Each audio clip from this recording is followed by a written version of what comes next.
Amen. Amen. Ang kasalanan ay pagsalangsang sa kautusan.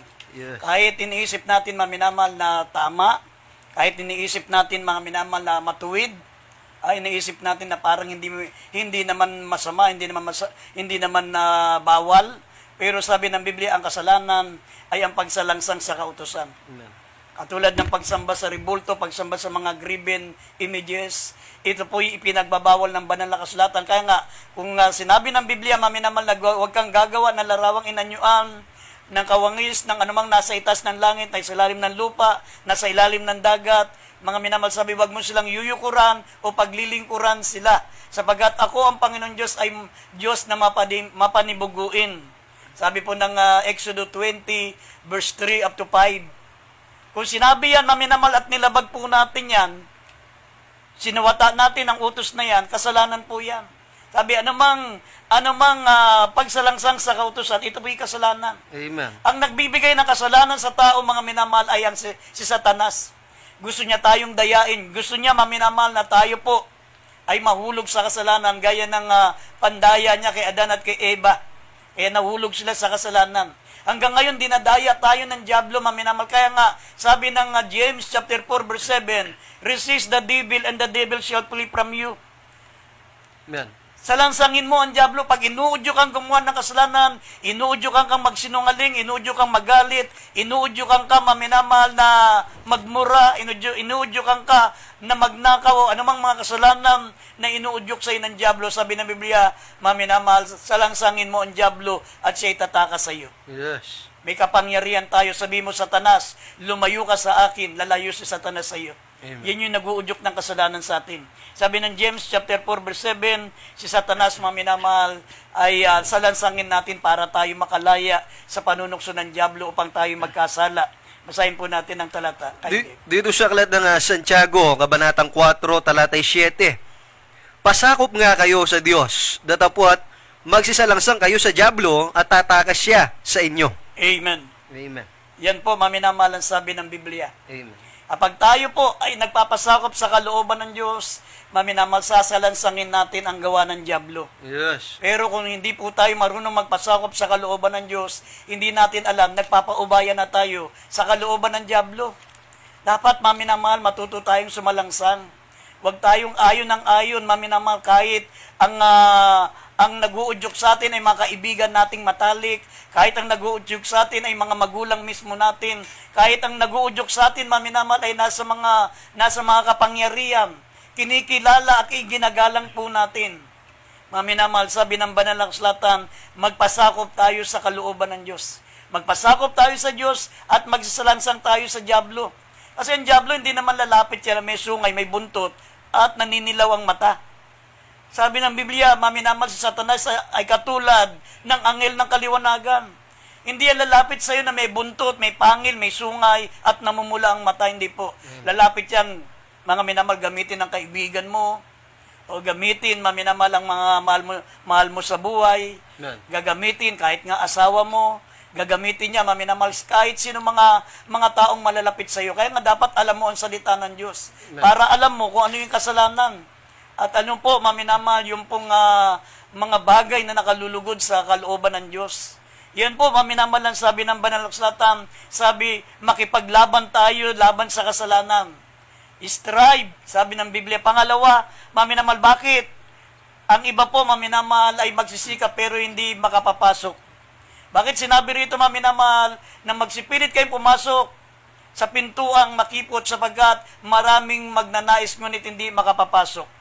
Why some may give up the struggle? Bakit marami po, maminamal, ang hindi nagsisikap pumasok? Sabi ng banal na kasulatan, sapagkat mga minamahal, kahit magsikap sila, hindi rin sila makakapasok eh. Kahit magsikap sila, bakit? Unang-una, maminamahal, yung mga taong wala pa sa katotohanan. Katulad ng mga nakikita po natin diyan, na ang kanilang pagkakilala sa ating mahal na Panginoong Kristo ay tao lang. Grabe ang struggle nila. Grabe po ang talagang pagsisikap nila. Talagang pinipilit nila, maminamal, na talagang masunod po lahat ng mga rules, lahat ng mga disiplina doon sa kanilang church. Pag nahuli, sinasarado yung pinto, hindi ka na makapasok. Kailangan meron takdang oras na kailangan nandun ka na sa loob. At kapag ikaw ay hindi na nakakadadalo ng ilang linggo, buburahin na yung pangalan mo, ititiwalag ka na. Kaya grabe ang pagsisikap nila. Pero sa kabila ng pagsisikap na ito, sabi ng Biblia, marami magsisikap, ngunit hindi makapapasok. Bakit? Sinabi ng banal na kasulatan, maminamahal, sapagkat ayaw nila maminaman maniwala sa katotohanan. Sabi ng Biblia, maminamahal, siya na may ibig ng lahat ng tao ay maligtas at makaalam ng katotohanan. Sa madaling salita, kailangan malaman mo ang katotohanan para makapasok ka sa kaharian ng Diyos. Kahit anong pagsisikap mo, kahit anong pagpupuminit mo, na sundin, mga minamahal, ang tinuturo ng inyong mga leader, ng inyong mga ministro, hindi rin kayo makapapasok kapag wala kayo sa katotohanan. Amen. Yan po ang katotohanan. Yun ang sinabi ng Lucas 13:24. Sabi diyan, sapagkat marami magsisikap ngunit hindi mangyayari. Bakit? Paano sila makakapasok sa kaharian ng langit samantalang hindi mo kinikilala na ang Diyos na tagapagligtas ay ang ating mahal na Panginoon Jesucristo? Sabi ng Biblia, siya na may ibig ng lahat ng tao ay maligtas at makaalam ang katotohanan. Amen. Sino ang katotohanan? Sabi ng John 14 verse 6, I am the way, the truth, and the life. No one cometh unto the Father but by me. Yan po ay sinabi ng mahal na Panginoon Jesucristo. Hindi yan sinabi ng taga-Bohol. Yung sinasabi niya ay gawa-gawa niya lang o taga-Davao. Hindi yan maminamahal ang totoong Kristo. Ang totoong Kristo maminamahal yan po ay namatay sa krus dahil namatay sa krus maminamahal upang tayo iligtas sa ating kasalanan at nabuhay na maguli sa mga patay upang bigyan tayo ng buhay na walang hanggan sa piling ng Diyos. Yes. Pero yung taong nagsasabi siya ang daan, ang kaluluwa natin ay siya ang may pag-aari, hindi totoo yan. Amen. Sapagat, maminamahal, sabi nga ng Biblia, ang ating mahal na Panginoon ay minsan lamang inihandog ang kanyang sarili, ngunit ang bisa nito ay magpakailanman. Minsan lang at magpakailanman ang ating mahal na Panginoon na napako sa krus at maminamahal, sapat na ito para makapagligtas sa lahat ng tao sa mga iba't ibang henerasyon o sa mga darating pa na henerasyon. Wala ng Kristong ipapako pang muli. Amen. Wala ng Kristong darating pa uli. Kung meron darating na Kristo, yan po yung mga anti-Kristo. Yan po ay mga false Christ. Dahil sabi ng Hebrews chapter 6, verse 4 up to 6, verse 6, sabi, wala ng Kristong ipapako pa muli. Ibig sabihin, wala ng darating na Kristo pa. Amen. Minamahal. Minsan lang dumating ang mahal na Panginoon Jesucristo 2,000 years ago, pero wala nang darating pa na Kristo, gaya ng sinabi ng Hebrews chapter 6 verse 6. Basahin muna natin ang mga talata. 1 Timothy chapter 2 verse 4, John chapter 14 verse 6, at mamaya Hebrews chapter 6 verse 6. Basahin natin. Dito po sa aklat ng unang Timoteo, kabanatang 2, talatay 4. Sabi po dito, unang Timoteo 2:4, na siyang may ibig, na ang lahat ng mga tao ay mga ligtas at makakalam ng katotohanan. Dito sa John chapter 14, verse 6, John chapter 14, verse 6, sinabi sa kanya ni Jesus, ako ang daan at ang katotohanan at ang buhay. Sino man ay di makakaparoon sa Ama, kundi sa pamamagitan ko. Hebrews 6 verse 6. Dito po sa Hebreo, kabanata po 6, talata po 6, Hebreo 6:6.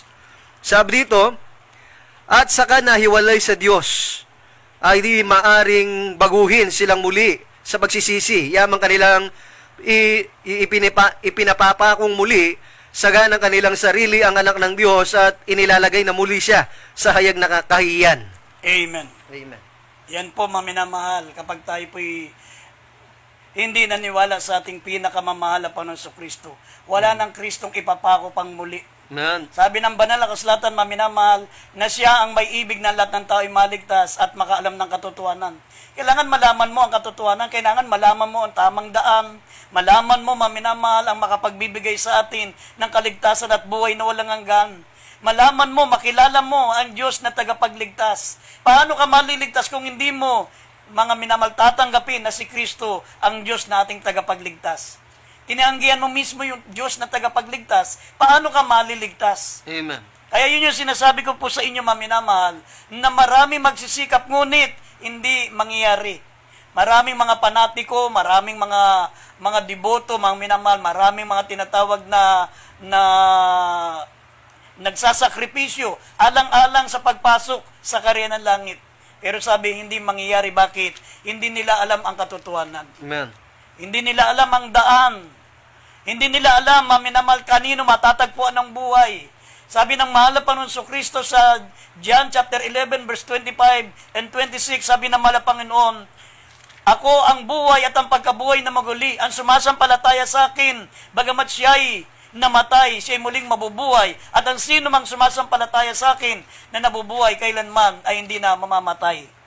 Ang ating mahal na Panginoon Kristo, siya po ang buhay. Amen. Siya po ang daan. Siya rin po ang katotohanan. Kailangan malaman mo yan. Kung hindi mo alam ang katotohanan, maminamal, hindi mo alam ang daan. Hindi mo alam paano ka magkakaroon ng buhay. Sino makapagbibigay sa'yo ng buhay na walang hanggan, maminamal, wala kang kaligtasan. Yun ang ibig sabihin ng Lucas 13:24. Nasabi kayo magsipilit na pumasok sa makipot na pintuan sapagkat marami magsisikap, hindi mangyari. Marami nagsisikap, kaya nga marami nga mga dedicated, marami mga devoted sa kanilang mga religion, sa kanilang mga extremists, sa kanilang pananampalataya, handa silang mamatay para sa kanilang Diyos, handa silang pumatay para sa kanilang Diyos. Pero maminamahal ang tunay na Diyos, maminamahal na pinaglilingkuran ng mga tunay na mga mananampalataya, ang Diyos ay namatay para sa kanila. Ang Diyos ang namatay para sa atin. Sabi ng Roma 5:8, ipinagtatagubili ng Diyos ang kanyang pag-ibig sa atin nung tayo'y mga makasalanan pa. Si Kristo ang namatay ng dahil sa atin. Sa mga ibang reliyon, handa silang mamatay alang-alang sa kanilang Diyos. Handa silang pumatay alang-alang sa kanilang Diyos. Pero dito sa katotohanan, maminamahal, ang Diyos na pinaglilingkuran natin ang namatay. Nagkatawan tao siya, maminamahal, upang mabayubay sa krus, mamatay, alang-alang po sa ating kaligtasan. Siya na ang namatay para sa atin. Yan po ang katotohanan. Kaya sabi rito, maminamahal, kung mababasa po natin ang John, idagdag natin John 11:25 and 26, maminamahal, ang pinagmumulan ng buhay ay walang iba kundi ang ating mahal na Panginoong Kristo. At ang tamang daan, maminamahal, ang daan patungo sa langit ay ang ating mahal na Panginoong Kristo. At ang sabi, ang katotohanan, maminamahal, na dapat nating alamin, na dapat nating malaman, para sabi ng Biblia, siya na may ibig ng lahat ng tao ay maligtas at makaalam ng katotohanan. Ang katotohanan ito ay ang ating mahal na Panginoong Kristo.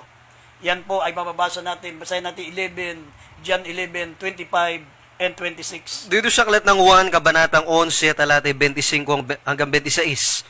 Sinabi sa kanya ni Jesus, ako ang pagkabuhay na maguli, at ang kabuhayan, ang sumasampalataya sa akin, bagaman siya'y mamatay, gayon may mabubuhay siya.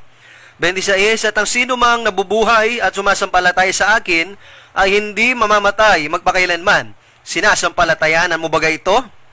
Yan po, maminamahal. Kinakailangan sumampalataya ka. Sinasampalatayanan mo ba ito?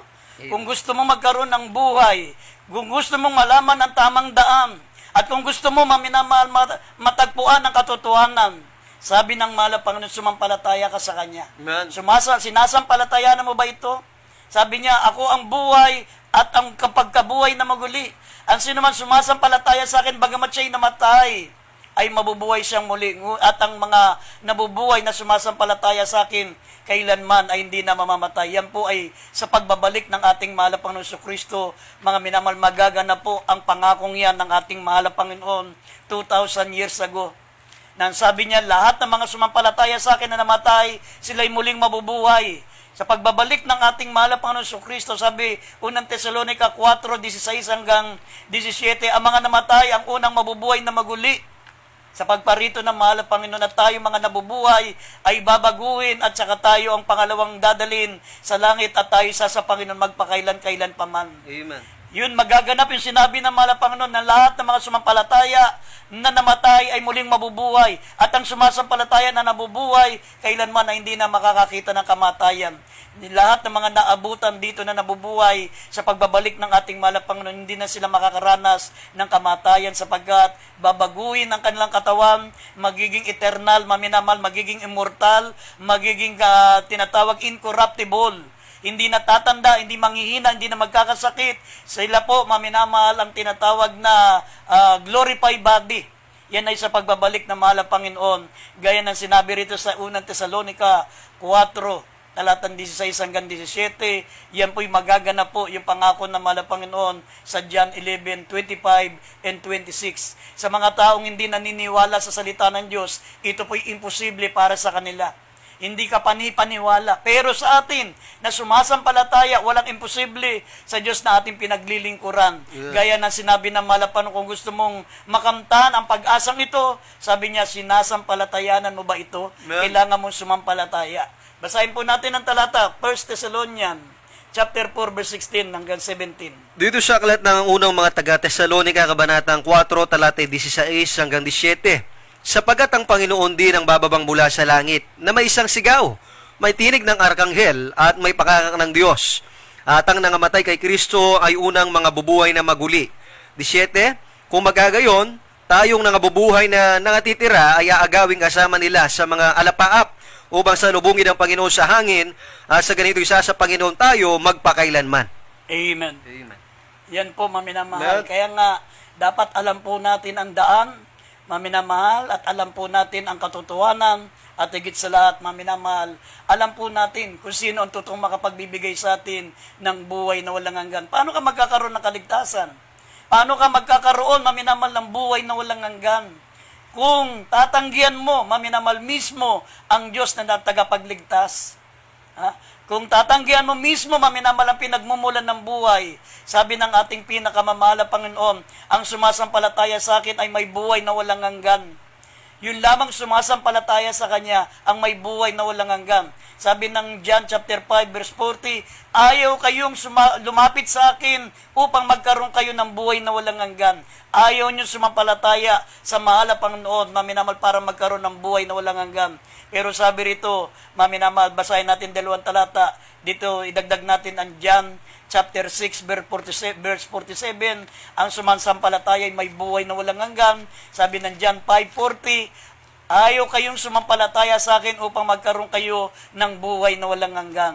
Basahin natin dalawang talata, John 6:47 at John 5:40. John chapter 6 verse 47. Katotohanan sinasabi ko sa inyo, ang sumasampalataya ay may buhay na walang hanggan. Dito sa John chapter 5 verse 40. John chapter 5 verse 40. At ayaw kayong magsilapit sa akin upang kayo'y magkaroon ng buhay. Amen. Amen. Yan, sinasabi ng mahal na Panginoon yan, maminamahal, sa mga taong ayaw sumampalataya sa mahal na Panginoon Kristo na siya Diyos. Ayaw lumapit sa ating mahal na Panginoon Kristo, maminamahal, mas pinaniwalaan nila, maminamahal, ang kanilang mga ministro. Mas pinaniwalaan nila, maminamahal, yung mga taong hindi naman, maminamahal, makapagbibigay sa kanila ng katiyakan sa buhay na walang hanggan. Maminamahal, puro salita, puro mainam na talumpati. Pero ang ating mahal na Panginoon, kung tayo lalapit sa Kanya, matanggap natin ang katiyakan ng ating kaligtasan. Kaya ang pangatlong tanong, maminamahal, how is struggling preparing us into Christ? Paano tayo dapat magsihanda sa pagpasok sa kaharian ng ating mahal na Panginoon Kristo? Paano?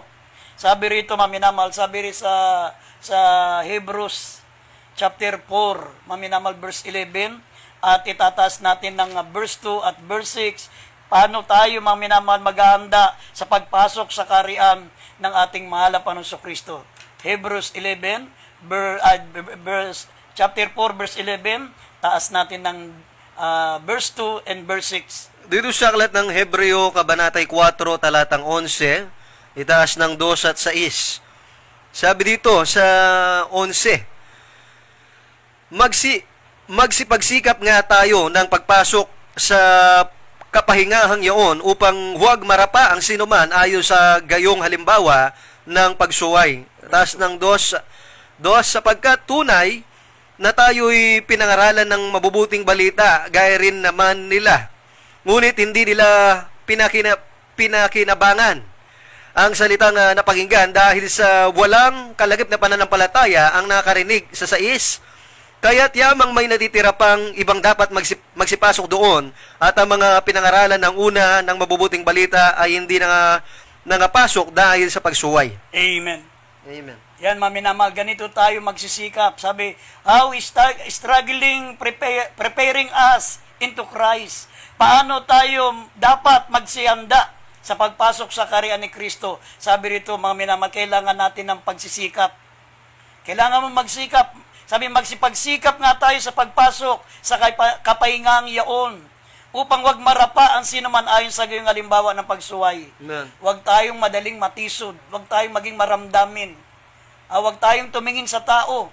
Sabi, upang wag marapa ang sino man ayon sa gayong halimbawa ng pagsuway. Ibig sabihin, pag ikaw ay napadala sa ikatitisod, napadala ka, maminamahal, para umina ang pananampalataya mo, ikaw po, maminamahal, ay sumuway. Amen. Sabi rito, magsikap nga tayo sa pagpasok sa kapahingang yaon. Kaya nga sa mga tunay na gustong magsikap, na makapasok sa kaharian ng langit, wala yung katagang tisod. Amen. Wala sa atin yung katagang tisod. Tisod ako, ayoko nang dumalo, hindi ganon. Mga minamahal, dapat magsikap ka. Amen. Kasi dalawa lang, maminamahal, ang tutunguhan natin, langit o impyerno. Pag hindi ka nakapasok sa kaharian ng langit, maminamahal, hindi mo pwedeng sabihin, hindi naman ako masama, mahal ang Panginoon, bakit nandito ako sa impyerno? Pag hindi ka napunta sa langit, isang bagay, doon ka sa impyerno, maminamahal ko. Yan po ang sabi ng Biblia. Pangalawa, pagsikapan natin, maminamahal, na manatili ang ating pananampalataya. Sabi ng verse 2 na nabasa po natin, na ang iba ay hindi na natiling nakapasok dahil sa kawalan ng pananampalataya. Napangaralan din sila, ngunit hindi sila nagsipasok dahil sa kawalan ng pananampalataya.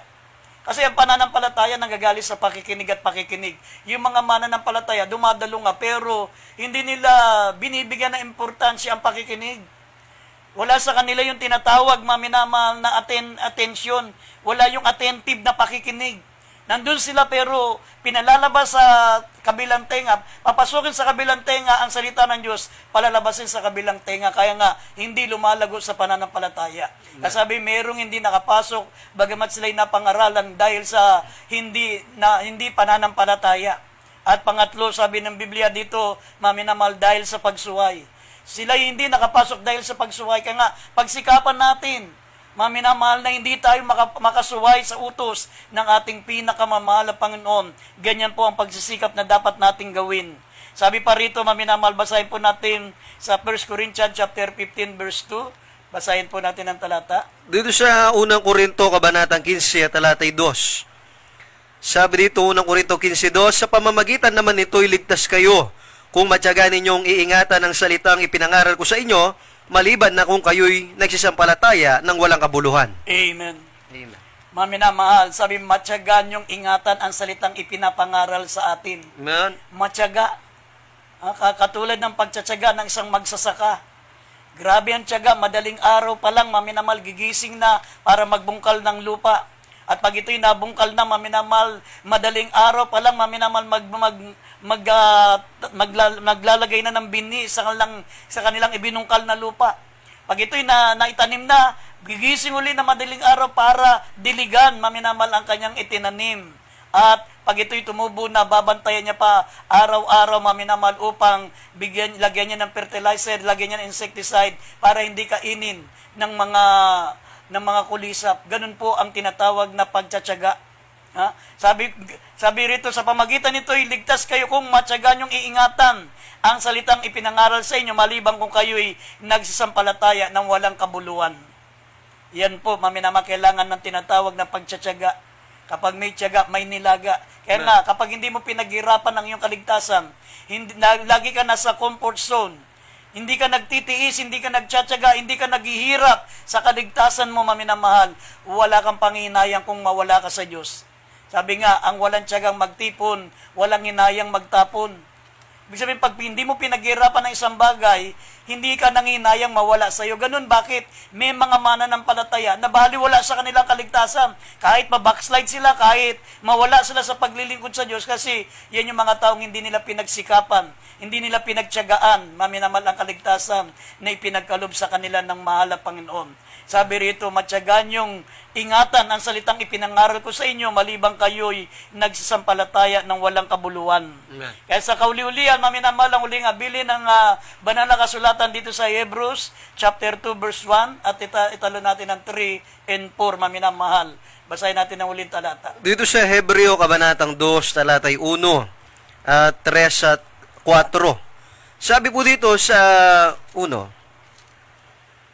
kaya't nararapat nating pagkatantuin ang mga bagay na narinig. Baka sakaling tayo'y makahagpos.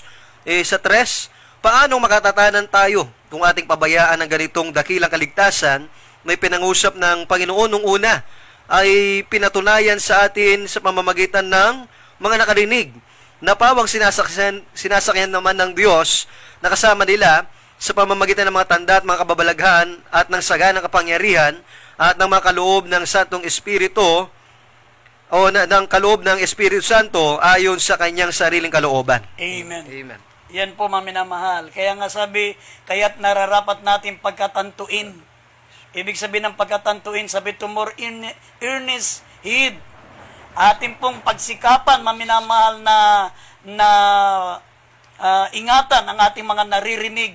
Baka tayo'y makawagpos. Ibig sabihin, baka mawala pa tayo sa paglilingkod sa Diyos. Amen. Sabi, maminamahal, ating pong pagkatantuin ang mga bagay na naririnig natin. Ibig sabihin, iingatan natin ito. Hahawakan natin maigpit, maminamahal, at ito po'y buong tiyaga natin, maminamahal, na ipagtatrabaho ang ating mga kaligtasan. Sapagkat sabi dito, maminamahal, paano pa tayo makatatakas sa impyerno na naghihintay sa taong makasalanan kung pababayaan natin ang dakilang kaligtasan na ibinigay sa atin, na pinatunayan ng Diyos na ang mga mangangaral dito sa ministeryong ito ay galing sa Diyos, maminamahal, sa pamagitan ng mga tanda at mga kababalaghan at saganang kapangyarihan na kaloob ng Espiritu Santo ayon sa kanyang sariling kalooban. Amen. Wala na tayong makikitang ganitong banal na gawain, maminamahal. Wala na tayong makikitang ganitong pastor, kung paano, maminamahal, nagtiyaga, kung paano pinagsikapan na tayo po'y madala sa harapan ng ating mahal na Panginoon, at wala na tayong Diyos na makikilala ng higit pa sa ating mahal na Panginoon Kristo, sapagkat walang ibang pangalang ibinigay sa sulong ng langit na sukat ikaligtas ng lahat ng tao kundi ang pangalan ng mahal na Panginoon Kristo. Amen. At sa gabing ito, maminamahal,